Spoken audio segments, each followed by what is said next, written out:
بسم اللہ الرحمن الرحیم۔ آج ہم بیان کریں گے حضرت نوح علیہ السلام کا واقعہ۔ اس زمین پر حضرت آدم کے بعد پہلے نبی ہیں جن کو رسالت سے نوازا گیا۔ جس انسان پر خدا کی وحی نازل ہوتی ہے وہ نبی، اور جس کو جدید شریعت عطا کی گئی ہو اور اس پر وحی بھی آتی ہو وہ رسول ہے۔ صحیح مسلم میں حضرت ابو زہرہ سے ایک حدیث نقل ہے جس کا ترجمہ کچھ اس طرح بیان کیا جاتا ہے: حضرت نوح علیہ السلام کو زمین پر پہلا رسول بنایا گیا۔ علم الانساب کے ماہرین نے حضرت نوح کا نسب نامہ اس طرح بیان کیا ہے: نوح بن لامک بن متو صالح بن خنو بن یارد بن محلیل بن کنیان بن انوش بن شیش بن آدم علیہ السلام۔ اگرچہ مورخین اور توریت سے نے اسی شجرہ نسب کو صحیح مانا ہے، لیکن کچھ محققین اس کی صحت پر شک اور تردد کرتے ہیں، بلکہ یقین کے ساتھ کہتے ہیں کہ حضرت آدم اور حضرت نوح کے درمیان ان بیان کردہ سلسلوں سے زیادہ سلسلے ہیں۔ توریت نے خلق آدم اور ولادت حضرت نوح نیز وفات آدم اور ولادت نوح کے درمیانی مدت کا تذکرہ کیا ہے۔ اس کو بھی اگر نقل کیا جائے تو فرق واضح ہوتا ہے۔ البتہ یہ بات پیش نظر ہے، توریت کے عبرانی، سامی اور یونانی زبان کے نسخوں میں بہت زیادہ اختلافات ہیں۔ اس بحث پر بہت سے علماء نے سیر حاصل تحریر رقم کی ہیں۔ اس سلسلے میں علماء کا کہنا ہے کہ اگر حضرت آدم کی وفات اور حضرت نوح کی ولادت کے درمیان حساب بمطابق کرنا چاہیے تو کامیاب نہیں ہو سکیں گے، اس لیے کہ آدم علیہ السلام اور حضرت نوح کے درمیان جو مدت گزری اس پر جو مورخین اور علماء کے جو تخمینے ہیں وہ اکثر شک پر مبنی ہیں۔ اس وجہ سے اس سلسلے پر توریت کے مختلف نسخوں میں بھی کافی اختلاف اور انتشار پایا جاتا ہے۔ قرآن مجید کے معجز نما نظم کلام کی یہ سنت ہے کہ وہ تاریخی واقعات سے جب کسی واقعہ کو بیان کرتے ہیں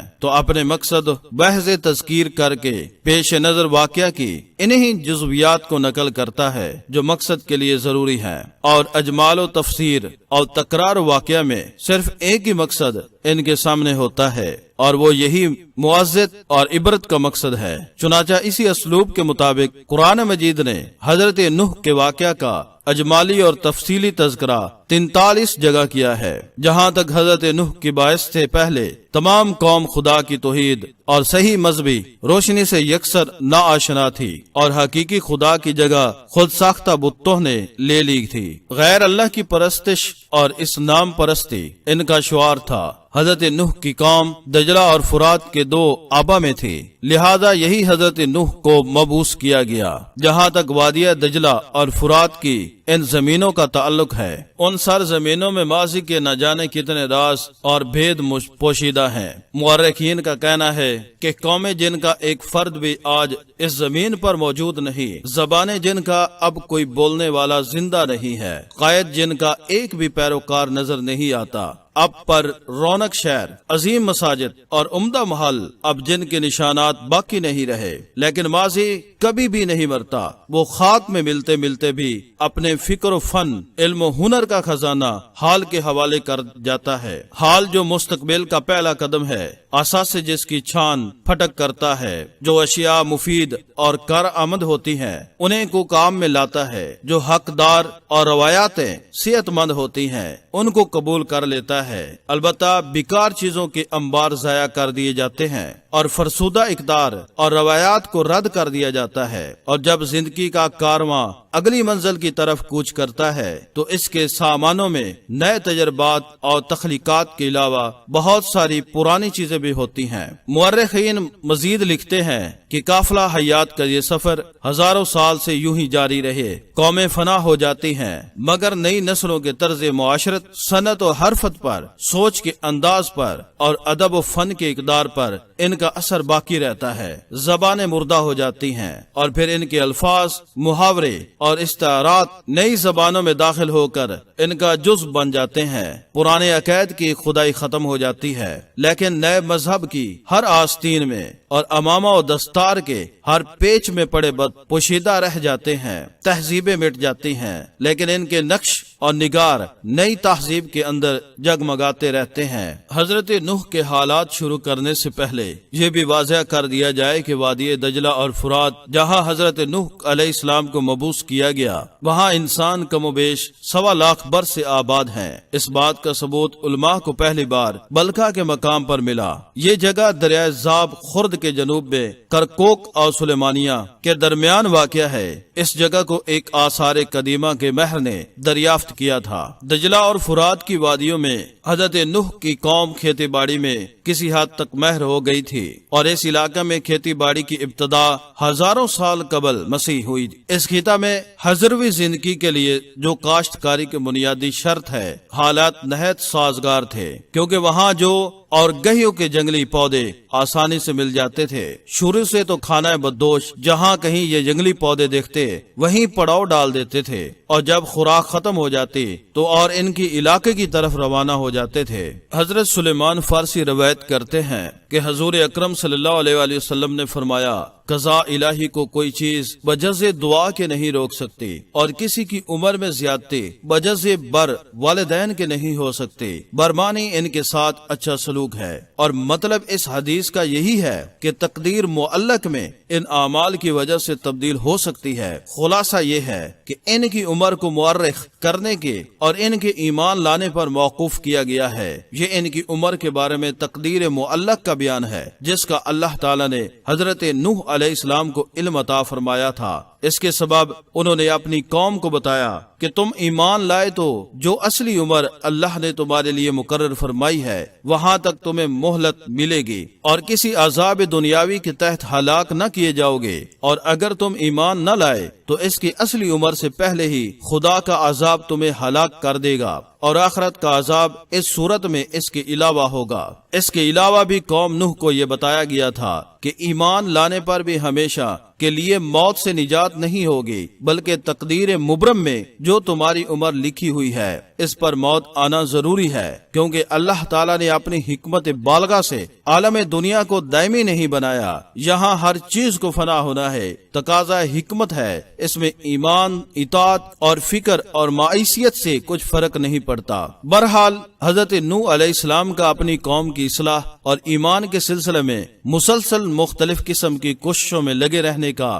اور قوم کی طرف ان کی مخالفت اور تکذیب کا سلسلہ جاری رہا، اور آخر میں مایوس ہو کر آپ اپنی قوم کے حق میں بد دعا کرنے پر مجبور ہوئے۔ حضرت ابن عباس رضی اللہ عنہ نقل فرماتے ہیں کہ حضرت نوح علیہ السلام کو 40 برس کی عمر میں نبوت عطا ہوئی، اور قرآنی تصریح کے مطابق ان کی عمر 50 کم 1000 سال ہوگی۔ اس پوری مدت دراز میں نہ کبھی اپنی کوشش کو چھوڑا اور نہ کبھی مایوس ہوئے۔ قوم کی طرف سے طرح طرح کی ایذائیں دیے گئیں، سب پر صبر کرتے رہے۔ حضرت ابن عباس ہی سے منقول ہے کہ ان کی قوم ان کو اتنا مارتی کہ وہ گر جاتے تو ان کو ایک کمبل میں لپیٹ کر مکان میں ڈال دیتے تھے اور یہ سمجھتے تھے کہ وہ مر گئے ہیں، مگر پھر جب اگلے روز ان کو ہوش آتا تو وہ لوگوں کو اللہ کی طرف بلاتے اور تبلیغ کے عمل میں لگ جاتے۔ محمد بن اسحاق نے عبید بن عمر سے روایت کیا ہے کہ ان کو یہ خبر پہنچی کہ نوح کی قوم ان کا گلا گھونٹ دیتی تھی، جس سے وہ بے ہوش ہو جاتے تھے۔ جب ہوش آتا تو یہ دعا کرتے،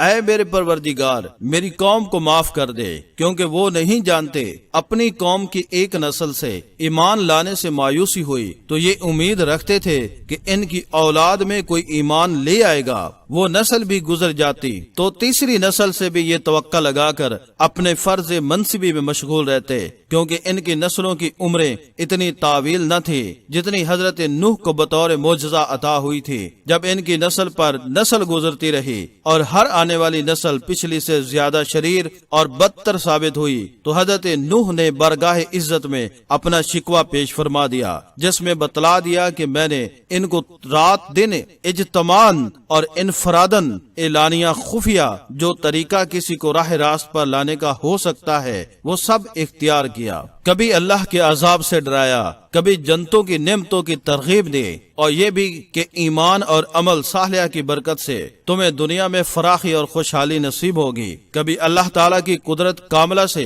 نشانیوں کو پیش کر کے سمجھایا، مگر انہوں نے ایک نہ سنے۔ دوسری طرف خدا نے ان کو یہ بھی بتلا دیا کہ آپ کی پوری قوم میں جس کو ایمان لانا تھا لے آیا، آگے ان میں کوئی ایمان قبول نہ کرے گا، جس کے بعد ہی حضرت نوح نے اپنی قوم کے لیے بد دعا کے کلمات ادا کیے۔ بہرحال حضرت نوح نے انتہائی کوشش کی کہ بدبخت قوم سمجھ جائے اور رحمت الہی کے آغوش میں آ جائے، مگر قوم نے نہ مانا، اور جس قدر اس جانب تبلیغ حق میں جدوجہد ہوئی، اسی قدر قوم کی جانب سے بغض و عناد میں سرگرمی کا اظہار ہوا، اور ایذائے رسانی اور تکلیف دہی کے تمام وسائل کا استعمال کیا گیا، اور ان کے بڑوں نے عوام سے صاف صاف کہہ دیا کہ تم کسی طرح دوا، سوا، یغوث، یعوق اور نصر جیسے بتوں کی پرستش کو چھوڑ سکتے ہو۔ جب کبھی بھی حضرت نوح اپنی قوم کو وحدانیت اور ایمان کی طرف بلاتے اور انہیں تبلیغ کرتے تو ان کے بڑے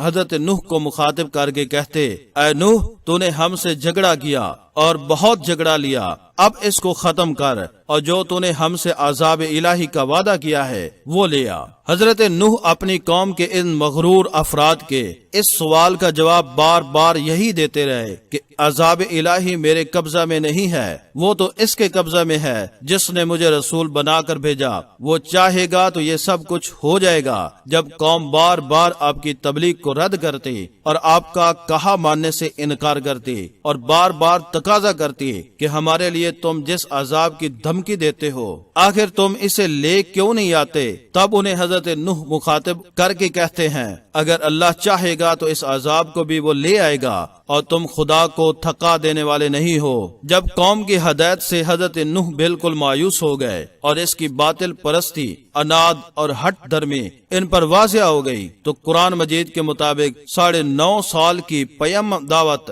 اور تبلیغ کا ان پر کوئی اثر نہ دیکھا تو سخت محلول اور پریشان خاطر ہوئے۔ تب خدا نے آپ کی حالت دیکھتے ہوئے انہیں تسلی دیتے ہوئے فرمایا، جو ایمان لے آئے وہ لے آئے، اب ان میں کوئی ایمان لانے والا نہیں ہے، بس ان کی حرکات پر غم نہ کرو۔ جب خدا کا یہ حکم آپ کے پاس پہنچا تو حضرت نوح کو معلوم ہو گیا ان کے ابلاغ حق میں کوتاہی نہیں ہے، بلکہ خود نہ ماننے والوں کی استعداد کا قصور ہے اور ان کی اپنی سرکشی کا نتیجہ ہے۔ تب ان کے اعمال اور کمینی حرکات سے متاثر ہو کر اللہ تعالیٰ کی برگاہ میں آپ نے یہ دعا فرمائی، اے پروردگار، تو کافروں میں سے کسی کو زمین پر باقی نہ چھوڑ، اگر تو ان کو یوں ہی چھوڑ دے گا تو یہ تیرے دوسرے بندوں کو گمراہ کریں گے اور ان کی نسل بھی انہی کی طرح نافرمان پیدا ہوگی۔ حضرت نوح کی اس دعا کے بعد خدا نے آپ کے ان الفاظ کو قبولیت بخشی اور اپنے قانون جزائے اعمال کے مطابق سرکشوں کی سرکشی اور متمردوں کے تمردد کی سزا کا اعلان کر دیا، اور حفظ ما تقدم کے لیے پہلے خدا نے حضرت نوح کو ہدایت فرمائی کہ وہ ایک کشتی تیار کریں تاکہ اسباب زہری کے اعتبار سے وہ اور مومنین اور صاحب ایمان اس عذاب سے محفوظ رہیں جو خدا کے نافرمانوں پر نازل ہونے والا ہے۔ حضرت نوح نے جب حکم ربی میں کشتی بنانی شروع کی تو کفار نے ہنسی اڑانا اور مذاق بنانا شروع کر دیا، اور جب کبھی ان کا ادھر سے گزر ہوتا تو کہتے، خوب، جب ہم غرق ہونے لگیں گے تب تو اور تیرے پیروکار اس کشتی میں محفوظ رہ کر نجات پا جائیں گے۔ ساتھ ہی تمسخرانہ انداز میں یہ بھی کہتے، کیسا احمقانہ خیال ہے۔ جب وحی الہی کی تکمیل پوری ہو گئی تو آسمان کو حکم دیا کہ پانی برسنا شروع ہو اور زمین سے پانی ابلنے لگا، پس خدا کے حکم سے یہ سب کچھ ہوتا رہا تو کشتی اس کی حفاظت سے پانی پر ایک مدت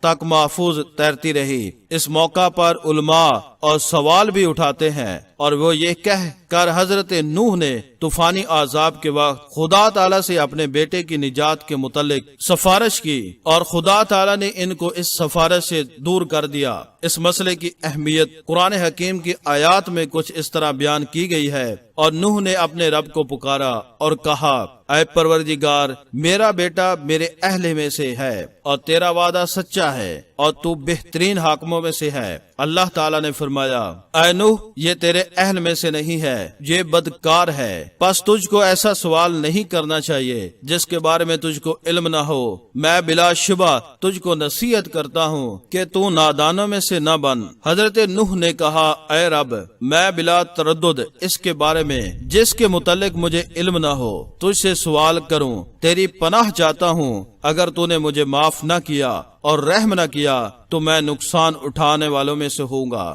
چنانچہ خدا نے حضرت نوح سے فرمایا اے نوح ہماری جانب سے تو اور تیرے ہمراہی ہماری سلامتی اور برکتوں کے ساتھ زمین پر اتریں گے۔ ان آیات سے معلوم ہوتا ہے کہ حضرت نوح سے خدا کا وعدہ تھا کہ وہ ان کے اہل کو نجات دے گا۔ ان کے لیے حضرت نوح نے اپنے بیٹے کے لیے دعا مانگی۔ اس بیٹے کا نام کنعان تھا جس پر خدا کی جانب سے عتاب ہوا کہ تم کو جس شے کا علم نہ ہو اس کے متعلق اس طرح سے سوال کرنے کا حق نہیں ہے۔ اس پر حضرت نوح نے اپنی غلطی کا اعتراف کیا اور خدا تعالی سے مغفرت اور رحمت کی طلب کی۔ اس کی جانب سے بھی خواہش کے مطابق جواب ملا۔ یہاں علماء یہ بھی کہتے ہیں تو اب غور طلب بات یہ ہے کہ حضرت نوح کا سوال کس وعدہ پر مبنی تھا اور وہ وعدہ پورا ہوا کہ نہیں۔ حضرت نوح کو اس وعدے کے سمجھنے میں کسی قسم کی غلط فہمی ہوئی اور اللہ تعالیٰ کی تنبیہ پر انہوں نے اصل حقیقت کو سمجھ لیا۔ اس سے متعلق علماء کہتے ہیں کہ جب عذاب کا وقت آیا اور خدا نے فرمایا جب ہمارا حکم آ پہنچا تو تنور سے پانی ابل پڑا تو ہم نے نوح سے کہا کہ ہر جاندار میں سے ایک ایک جوڑا کشتی میں اٹھا لو اور اس کے علاوہ جس پر خدا کا فرمان ناطق ہو چکا ہے اپنے اہل کو بھی اور جو تجھ پر ایمان لائے ہیں ان کو بھی، اور وہ بہت تھوڑے ہیں۔ خدا کے اس فرمان میں یہ بتایا گیا تھا کہ حضرت نوح سے حق تعالیٰ نے یہ فرمایا تھا کہ تم اپنی اس کشتی میں جو اہل نجات کے لیے تیار کی گئی ہے اپنے اہل کو بٹھاؤ، لیکن تمہارا پورا کنبہ نجات یافتہ نہیں ہے، بلکہ بعض ایسے بھی ہیں جن پر خدا کے عذاب کا فیصلہ ہو چکا ہے۔ آگے علامہ ابن سعد مزید لکھتے ہیں کہ اللہ تعالیٰ نے 40 دن تک رات دن پانی برسایا، کشتی میں 80 افراد کے علاوہ حیوانات کے جوڑے، اور علامہ ابن سعد کے مطابق حضرت آدم کی لاش کو بھی رکھا گیا تھا،